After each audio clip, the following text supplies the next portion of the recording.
Acompanhe agora Momento Catequético, com o Cardeal Dom Paulo César Costa, arcebispo de Brasília.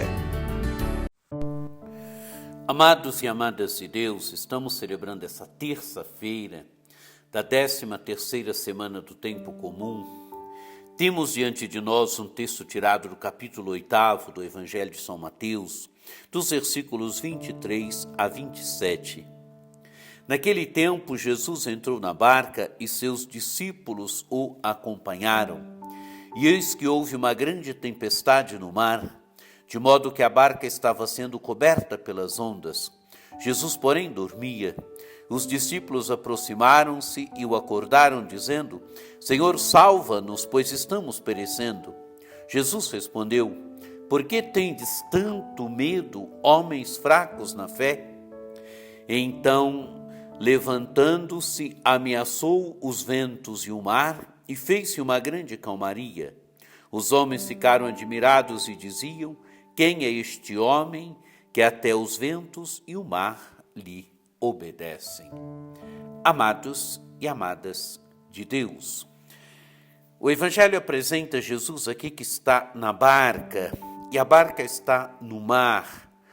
O Evangelho começa dizendo: Jesus entrou na barca e seus discípulos o acompanharam.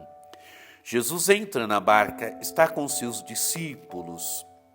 É a comunidade de Jesus, é a comunidade de Jesus que está na barca. A barca, amados e amadas de Deus, é a imagem da igreja.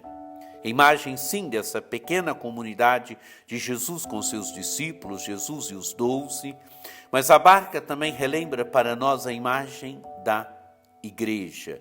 E como está o mar nesta navegação de Jesus? Diz o texto do Evangelho: E eis que houve uma grande tempestade no mar, de modo que a barca estava sendo coberta pelas ondas. Jesus, porém, dormia. Amados e amadas de Deus, a barca que Jesus está com os discípulos encontra aqui o mar revolto, encontra uma grande tempestade, de modo que a barca está sendo coberta pelas ondas. Imaginem a cena: Jesus com os discípulos na barca, o mar agitado, as ondas cobrindo o mar, o barco. Imaginem a cena. Essa cena relembra para nós também a igreja das origens, a igreja que sofreu profundas perseguições, relembra a igreja de outros tempos também. É a igreja que em diversos momentos, a barca da igreja, que em diversos momentos se encontra com a tempestade, se encontra com o mar revolto. Mas Jesus está no barco, Jesus está dormindo, mas ele está no barco. Se ele está no barco, amados e amadas de Deus, é certeza de que a calmaria vai voltar, de que o mar vai voltar a ser um mar tranquilo. E que fazem os discípulos? Os discípulos aproximaram-se e o acordaram, dizendo: Senhor, salva-nos, pois estamos perecendo.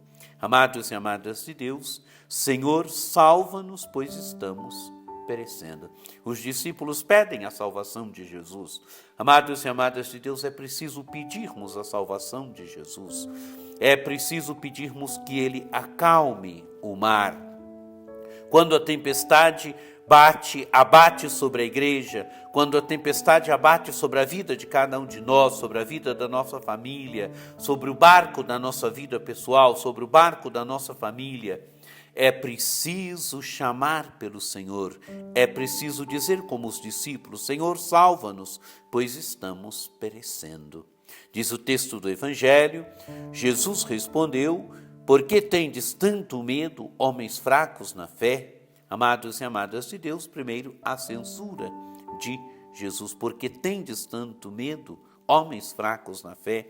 E então agora a atitude de Jesus: Então, levantando-se, ameaçou os ventos e o mar, e fez-se uma grande calmaria. Jesus ameaça os ventos e o mar, e fez-se uma grande calmaria. Amados e amadas de Deus, quando nós chamamos pelo Senhor, quando a tempestade abate sobre a nossa vida, sobre a vida da nossa família, sobre a vida da nossa comunidade, sobre a igreja, nós chamamos pelo Senhor, o Senhor faz esse mesmo gesto. Ele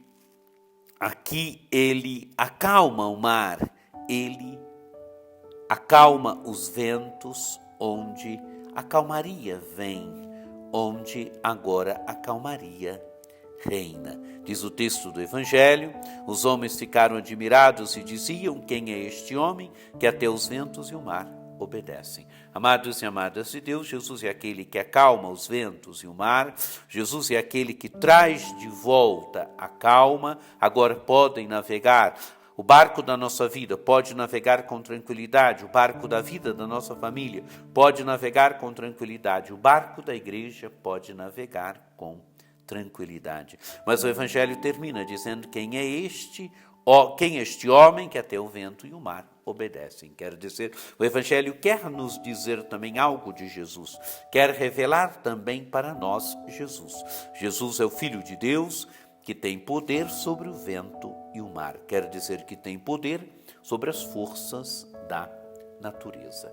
Amados e amadas de Deus, que este Evangelho nos ajude a percebermos que quando a tempestade abate sobre a nossa vida pessoal, sobre a vida da nossa família, sobre a vida da nossa comunidade, sobre a vida da igreja, é preciso dizer como os discípulos, é preciso chamar como os discípulos chamaram: Senhor, salva-nos, pois estamos perecendo.